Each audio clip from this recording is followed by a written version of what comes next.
Welcome to the first month of summer and our 9th episode of Core Connection.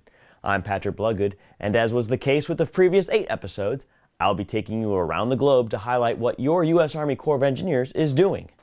This month, as summer comes into full swing, we'll talk water safety, new ways to reserve spots at our recreation sites, restoring the environment, how we manage reservoirs, our regulatory program, ongoing construction at multiple locations in the nation, as well as the USACE mission in the Middle East.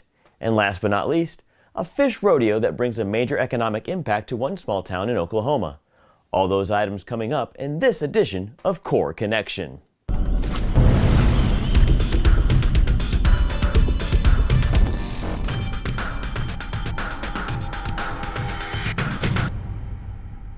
With the unofficial kickoff to summer starting with Memorial Day weekend, many people head to the water. As part of a campaign to remind people to stay safe, USACE celebrated Wear Your Life Jacket to Work Day. Our Southwestern Division talks about why it's important to wear this simple piece of safety gear. I'm Brigadier General Christopher Beck, the Commander and Division Engineer of the U.S. Army Corps of Engineers Southwestern Division. Today is Wear Your Life Jacket to Work Day. I'm here with Park Ranger Tiffany Natividad and Bobber the Water Safety Dog to remind you that if you are in or around the water, today and every day, wear your life jacket. The Southwest Division is the largest provider of recreation in the U.S. Army Corps of Engineers. With 88 lake projects across the region, we offer a variety of water-based activities like swimming, boating, kayaking, and skiing. Last year, there were 70 fatalities at our sites. The majority of them were preventable. Statistics show that 89% of those who drown at USACE lakes and rivers were not wearing a life jacket. Don't become a statistic. Regardless of how well you swim, if you are on or in the water, wear your life jacket. And always wear your life jacket while boating. We look forward to seeing you at one of our lakes. Be safe, be vigilant, and always wear your life jacket. In addition to wearing your life jacket, there are other things to be mindful about when recreating around a lake, river, or ocean. Our Command Sergeant Major, Patricen Toussaint, took to the water and talks about what you can do to enjoy your day while being safe.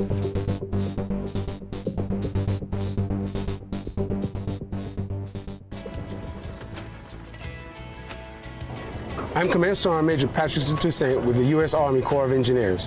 This summer, lots of visitors are expected to recreate at more than 400 Corps lakes in 43 states. This means boats will be moving in all directions and people will be swimming in the water where you might not expect them to be. Please watch out for each other and make water safety a priority. Last year there were 167 fatalities at Corps lakes, all tragedies. In the last 5 years, more than 700 families lost loved ones. I can't stress enough that everyone has a role when it comes to water safety. Avoid taking unnecessary risks. Don't try to swim long distances. Jump off cliffs where dangers lurk beneath the water, or swim alone. Don't let others challenge you to do something that you know deep down inside isn't a good idea. Don't risk it. If operating the boat, you are in command and responsible for safety of everyone aboard your vessel. As the boat captain, remember that alcohol and water never mix. You need to stay sober and alert to safeguard your friends and family. So here is the deal. I love this life jacket. The #1 thing you can do to stay safe at Corps Lake is to wear a Coast Guard approved life jacket. When you get out on the water, please wear it and play it safe. Remember, life jackets worn, nobody mourns. As one of the largest providers of waterborne recreational space in the United States, the U.S. Army Corps of Engineers is working to upgrade its payment systems for many of its day-use facilities. The new system uses a QR code, and our Fort Worth district gives an overview of how the new system works.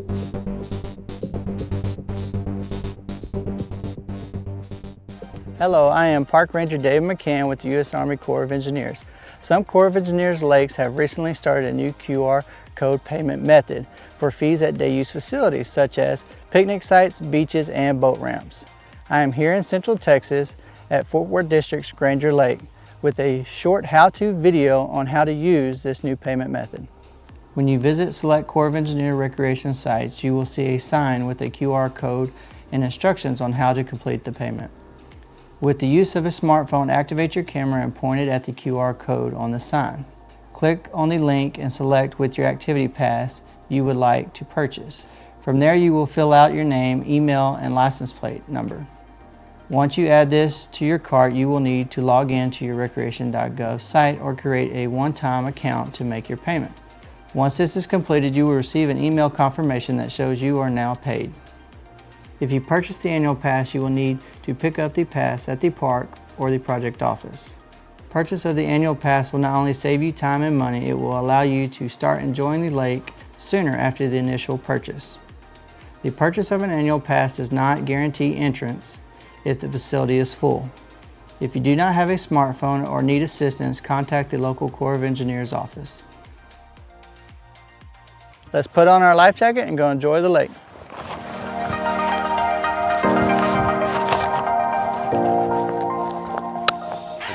Managing water is a tough task, as Mother Nature isn't always predictable, especially when you have to gauge long-term trends and be prepared for short-term events. Our Sacramento district highlights how they manage reservoirs in California.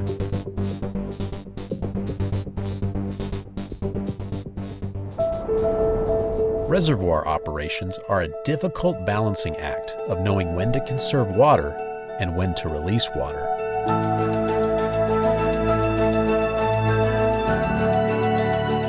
Water within the conservation storage space is managed and used for purposes like drinking water, irrigation, hydropower, fish and wildlife conservation, and recreation. In California, these activities are typically managed by local, state, and federal agencies other than the U.S. Army Corps of Engineers. However, for many reservoirs in California, when water levels reach the top of the conservation pool and enter the flood control storage space, the dam operator follows a set of rules developed by the Corps of Engineers when making flood releases. This keeps the reservoir from getting too full so it can successfully capture future rainfall or snowmelt in the watershed. Flood releases are critical to prevent catastrophic flooding for downstream communities.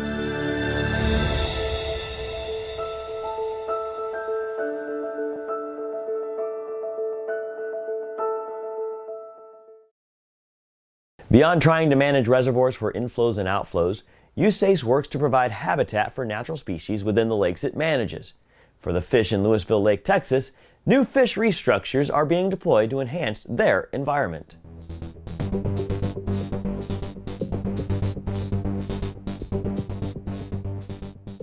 My name is Josh Huftailing, Park Ranger and Natural Resource Specialist out of Lewisville and Ray Roberts. Today we're out here on Lewisville Lake deploying fisheries structure that we received through a fisheries grant with the Friends of Reservoirs. There's 27 structures in total. The structures themselves are 6 feet long and 3 feet tall with 100 feet of perforated and corrugated piping through there. So that's what we're doing today, is actually deploying the structures themselves. The partnership with Texas Parks and Wildlife initiated when I was applying for the grant itself. The design and everything came from Parks and Wildlife, and they've helped us dramatically as far as how to put them together. For the project itself, it's actually come together really nicely.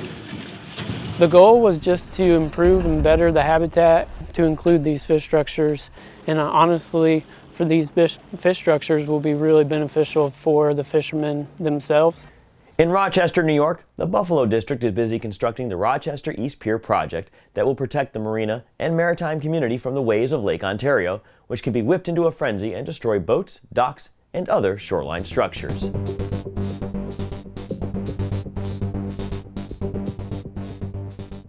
Hello, I'm Lieutenant Stacy Acapana, and I'm one of the QA reps from the Buffalo District Office. I'm here at the Rochester East Pier project. Today they started pouring concrete on the north end of the project. They'll pretty much be pouring daily until the project is complete.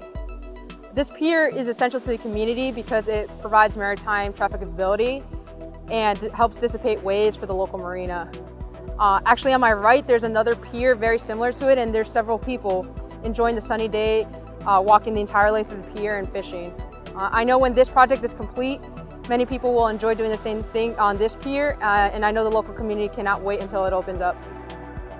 At the U.S. Army Corps of Engineers Buffalo District, we are building strong and we're Buffalo strong. The Norfolk District is working on an ecosystem restoration project within Virginia Beach's Lynnhaven River. The district commander, Colonel Patrick Kinsman, talks about the project's progress, with the contractor placing oyster reef balls into the estuary.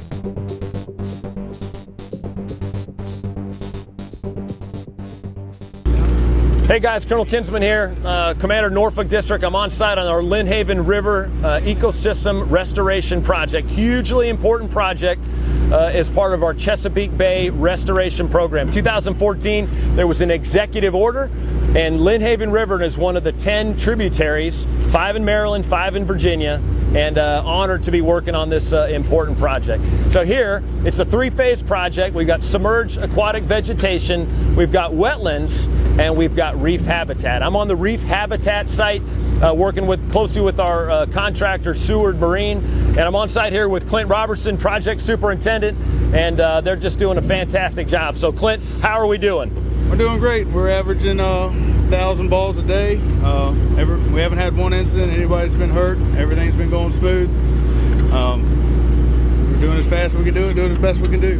Great. I appreciate it. I tell you what, Clint is a great superintendent. He's got this system devised that lifts 56 reef balls into the water at one time. They've got all the safety considerations going, and you can see, I think, on the video a little bit, but the team is working safe and doing just a great job. Clint, appreciate you keeping them safe and appreciate what you're doing. Thank you, sir. All right, cheers. Switching from civil works and environment activities to construction of state-of-the-art buildings for our airmen and soldiers. The Omaha District recently completed a new attack battalion hangar at Fort Carson for the 4th Combat Aviation Brigade. The district gives us a look into the new facility.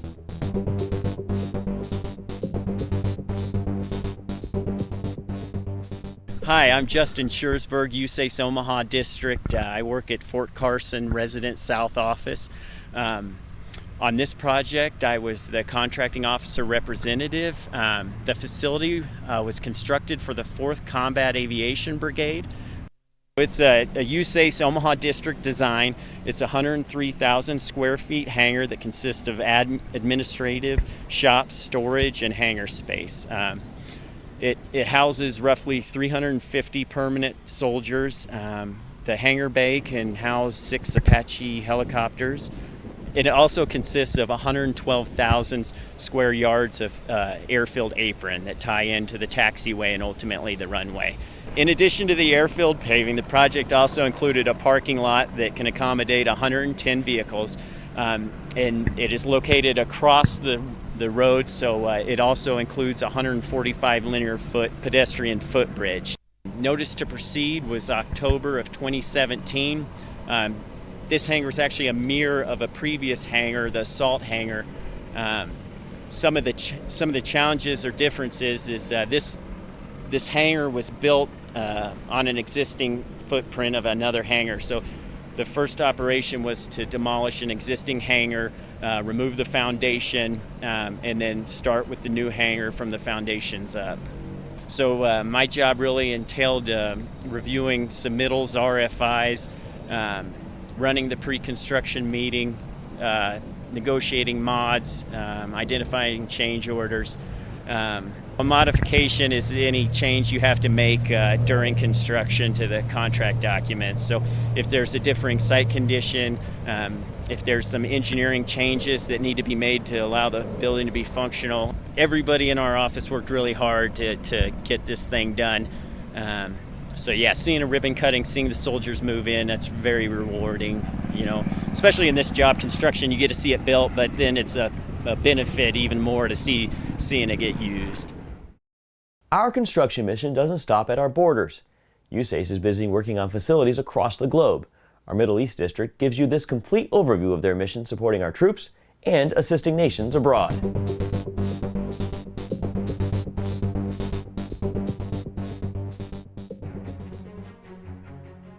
The mission of the U.S. Army Corps of Engineers Middle East District is to provide high-quality design, construction, and related support services to the U.S. military and allied nation partners throughout the Middle East. Yeah, I'm Fernando Miranda from Puerto Rico, and I'm the resident engineer here in Kuwait. Middle East is a great challenge, but it's also very rewarding. We got a lot of different projects. You know, we have projects here for the Navy, we got projects for the Air Force, we got projects for the Army. I'm Kurt Ross. I'm the Quality Assurance Representative for the P990 Medical Dental Facility here on NSA 1 Bahrain. Our current medical facility was built 20 years ago, and over time and the increase of personnel here on the base, they've had to add to that medical clinic. Through these efforts, the district plays a small but important role in promoting overall regional security and U.S. interests in the region. The infrastructure, and more importantly the relationships we build, have for almost 70 years been a stable presence in a region known for instability.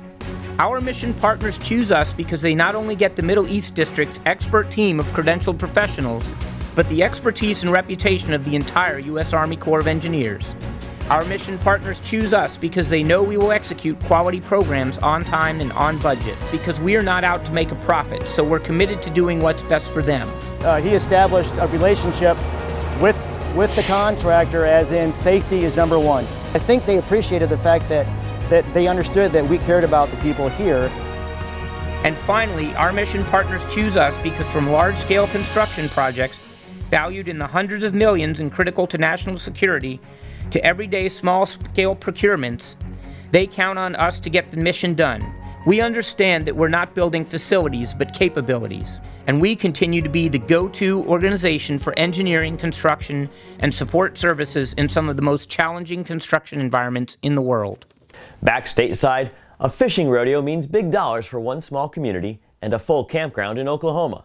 Our Tulsa district gives us a lowdown on what's biting in Canton Lake.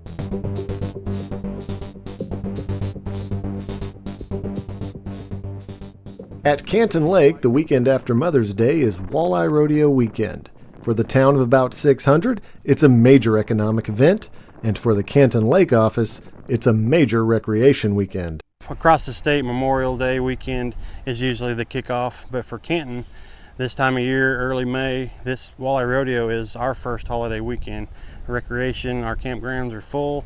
They've got special activities going on with the Walleye Rodeo weigh-in. Just a great time. The Canton Lake Walleye Rodeo Association plans and operates the tournament, touting it as a family and finance-friendly vacation opportunity.